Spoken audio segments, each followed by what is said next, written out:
Again, I am repeating. This is your vapor compression refrigeration cycle. First device here is the compressor. Compressor के पास क्या होगा?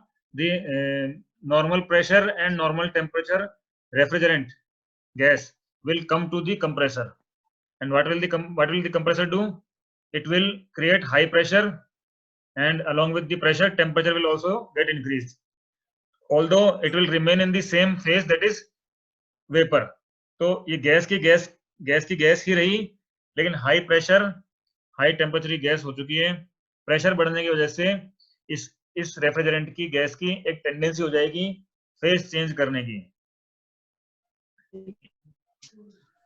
So this high temperature high pressure gas will go to the condenser where it will change its phase. Clear. और ये liquid में बदलने लगेगा. क्यों? क्योंकि यहाँ पे एक्सटर्नल गैसेस की मदद से इसका टेम्परेचर कम किया जा रहा है. इसका टेम्परेचर बहुत ज्यादा है. जो एटमॉस्फेयर है हमारा, उसका टेम्परेचर इसके कंपैरिजन में बहुत कम है. जब इनका आपस में इंटरेक्शन करवाएंगे अपन, फिजिकल कांटेक्ट नहीं होगा.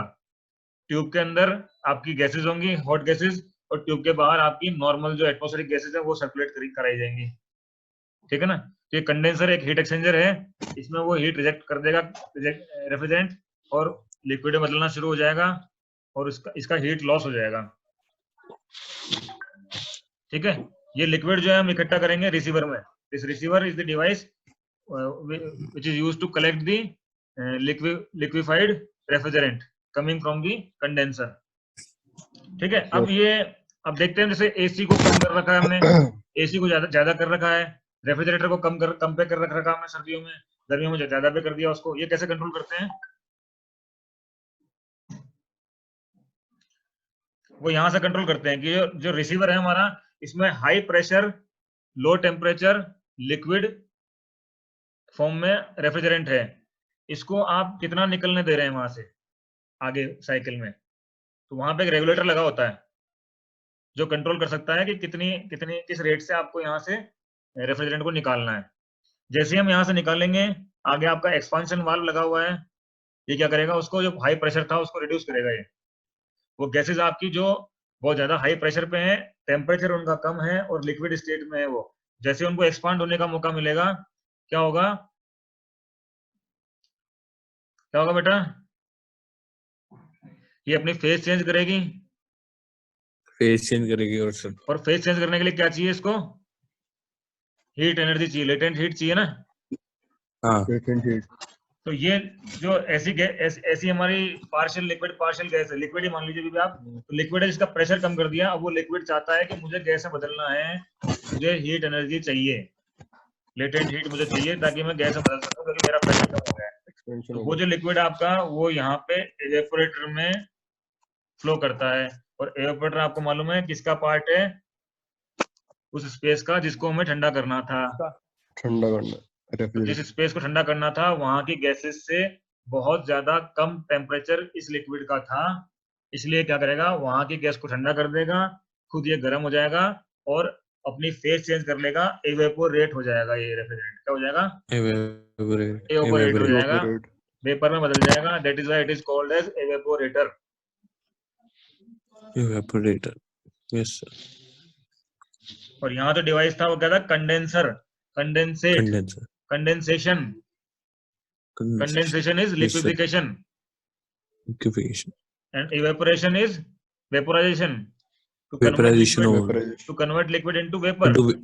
Vapor form. Condensation means to convert vapor into liquid. So is it clear now everybody? Let me know. Yes. पहला डिफरेंस है आपका कि वहां पे नेचुरली जो हाई वेलोसिटी एयर अवेलेबल थी वो रेफ्रिजरेंट की तरह काम में आ रही थी, और यहाँ पे हमारे पास स्पेशल रेफ्रिजरेंट्स हम लोग काम में लेते हैं. Yes sir. ठीक है. सेकंड डिफरेंस है इसके अरेंजमेंट में. ठीक है. इसमें नंबर ऑफ पार्ट्स चेंज हो जाते हैं. जैसे एक्सपांडर नहीं होता, यहाँ पे एक्सपांशन वाल्व होता है, एक वाल्व यूज करते हैं. Expansion valve. Yes sir. और उसके अलावा एक लिक्विड को स्टोर करने के लिए एक रिसीवर भी काम में ले जाता है. रिसीवर. तीसरा डिफरेंस है इसमें रेफ्रिजरेंट का फेज चेंज होता है. स्पेस, हाँ उसमें सेम रहता है। ठीक है। चौथा डिफरेंस है, जो इसमें हम कंप्रेसर लगाते हैं वो बहुत ही ज्यादा कैपेसिटी का कंप्रेसर होता है compare to the air refrigeration cycle is suitable है। यस। जबकि हमारे घर में जैसे ही हम हमारा फ्रिज स्टार्ट करते हैं, रेफ्रिजरेटर स्टार्ट करते हैं, तो वाइब्रेशन होता है ना बेटा? हाँ सर, होता है। साउंड आती है ना? किसकी आती है वो? कंप्रेसर की। ये है वो कंप्रेसर, और यही वो डिवाइस है जो इस पूरी साइकिल में एनर्जी कंज्यूम कर रहा है। इसको चाहिए इनपुट, तो इसके लिए इलेक्ट्रिक मोटर लगानी पड़ती है, और वो इलेक्ट्रिक मोटर जो है ना वो इलेक्ट्रिसिटी कंज्यूम करती है, और तब हमारा फ्रिज का जो बिल जो आता है वो इसी की वजह से आता है, कंप्रेसर की वजह से। लोग some of the facts about this cycle, as you can see here, refrigerant undergoes change of phase from vapor to liquid and liquid to vapor during cycle. Yes sir. Is it clear? This point is clear to everybody? Yes sir. Yes sir.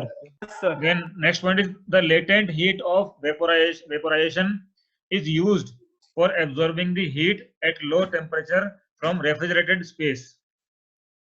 जो हमारा evaporator है, इसके बाहर आपको मालूम है refrigerated space है जिसको ठंडा करना था हमें। तो एवेपोरेटर में जो हमारा रेफ्रिजरेंट है वो एवेपोरेशन या लेटेंट हीट ऑफ वेपोराइजेशन उसको चाहिए, उसके लिए वो रेफ्रिजरेटेड स्पेस से हीट को एब्जॉर्ब करता है।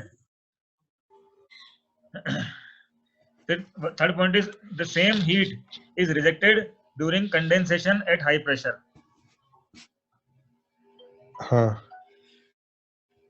तो एवेपोरेटर में तो लो प्रेशर होने की वजह से हीट एब्जॉर्ब करके ये गैस से लिक्विड से गैस में बदल जाता है और हीट एब्जॉर्ब कर लेता है। जबकि कंडेंसर में ये हाई प्रेशर होने की वजह से गैस से लिक्विड में बदलता है और इसके लिए अपनी हीट को रिजेक्ट करता है। Now these are the four processes compressor. Yes sir. I have already made you clear with Condenser. second part is the condenser, जहाँ पे क्या होगा? Heat rejection. Yes sir, heat rejection. Third part is your expansion valve, pressure कम होगा, temperature कम होगा। And fourth is your evaporator. यहाँ पे क्या होगा? Heat absorption. Latent heat. Sir iso enthalpy का मतलब क्या है? आइसो मींस होता है कांस्टेंट। कांस्टेंट। जैसे जो कंप्रेसर है हमारा उसको मान रहे हैं isentropic, constant entropy without any energy loss. अच्छा। आइसो एंथैल्पी मतलब कांस्टेंट एंथैल्पी पे टेम्परेचर वो प्रेशर। हाँ यस सर। ठीक है। Now this is the TS diagram for this cycle and this is the derived value of coefficient of performance. Clear everybody? Yes sir. Now one more important thing कि ये जो cycle है हमारी, that is the vapor compression refrigeration cycle, it is in terms of performance or efficiency you can say it is quite better than the air refrigeration cycle. Air refrigeration cycle. Yes sir. Clear? तो इसकी coefficient of performance ज्यादा बढ़िया है air refrigeration से। इसका जो cooling effect है, जो कैपेसिटी है, कूलिंग कैपेसिटी, वो ऑफ कोर्स बेटर है पिछली से। बट यहाँ पे एक जो दिक्कत है, परेशानी है, वो क्या है? ये compressor. What is the problem with the compressor? Problem it needs high amount of इसमें नेचुरल गैसेस नहीं है। It consumes huge amount of energy. This is the first problem. Second problem, it produces heat energy. Third problem, it produces noise. Heat energy. Fourth problem, it produces vibration. Yes, sir. So these are the reasons why this cycle, which is again a very good cycle. Clear? This is not a bad cycle. This is a very good cycle. This is very good arrangement. This is very usable. This is very practical, and that is why we all are using these cycles in our houses. Yes, sir. For the air conditioning, what we are using in our home, this is the cycle. And for the fridges, जो हमारे fridge हैं घर में, again the same cycle is being used there also. Yes, sir. हम ऐसा नहीं कह सकते कि ये खराब साइकिल है. This is very good arrangement. लेकिन इसी को जब हम ले आते हैं लार्ज स्केल पे, यानी कि इंडस्ट्रियल लेवल पे, डिमांड करेगा इनपुट की, इलेक्ट्रिसिटी की, आप बिजली का बिल चुकाते चुकाते पागल हो जाओगे. हाँ सर. Yes sir. तो वहां पे लार्ज स्केल के लिए this cycle no longer remains economic. तो इसीलिए क्या है, ये अपन कल डिस्कस करेंगे. हालांकि नेक्स्ट जो साइकिल है अपनी, वो हम कल की क्लास में डिस्कस करेंगे, लेकिन थोड़ा सा इसका इंट्रोडक्शन दे रहा हूं आपको. तो खाली क्या फर्क पड़ा, this cycle was good enough, we had no problem with this cycle, but the only problem was that if we use the same cycle for the large scale production, it will not be economic. For that purpose, we need to eliminate this compressor from this cycle. ये compressor जो है ना, ये हटाना पड़ेगा यहाँ से. ठीक है. अब कंप्रेसर बेटा ऐसा कमाल का डिवाइस होता है, वो जो काम कर रहा था वो बिना किसी मैकेनिकल अरेंजमेंट का को करवाना है, तो अकेले किसी चीज की बस की बात नहीं है. इस कंप्रेसर को हटाने के लिए और ये जो काम कर रहा था, इसी को करवाने के लिए हमें 4-5 चीजें एक साथ काम में लेनी पड़ती हैं, जो मिलके वो इफेक्ट प्रोड्यूस करती हैं जो अकेला कंप्रेसर कर रहा था यहाँ पे.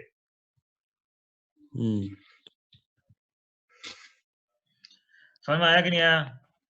Yes sir. और तब हमें मिलती है वेपर एब्जॉर्प्शन रेफ्रिजरेशन साइकिल. ये साइकिल काम में लिया जाती है इंडस्ट्रीज में, जहाँ आपकी ये बर्फ की सिल्लियां बनती है, जो आप बाजार से लेके आते हो बर्फ.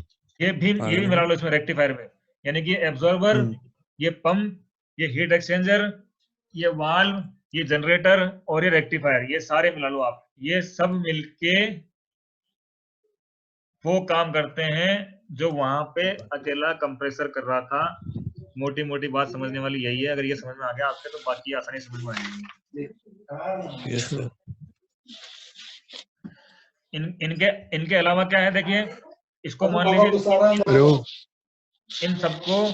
इन सबको मिला के आप लोग मान लीजिए ये कंप्रेसर है, कुछ नहीं है ना, ऐसा मान लीजिए. Yes sir. कंप्रेसर के बाद देखो एरो कहाँ जा रहा है, यहाँ जा रहा है. कंप्रेसर के बाद क्या होता है बेटा? कंडेंसर. कंडेंसर आ गया ना, कंडेंसर. Yes sir. इसके बाद क्या होता है? Expansion valve. तो एक्सपांशन वाली जो टोटल वाल्व बोल रहे हैं, चीज वही है. हाँ yes sir. It is the same thing. Evaporator. और उसके बाद क्या होता था? एवेपोरेटर. समझ में आया कि नहीं आया आपको? Yes sir.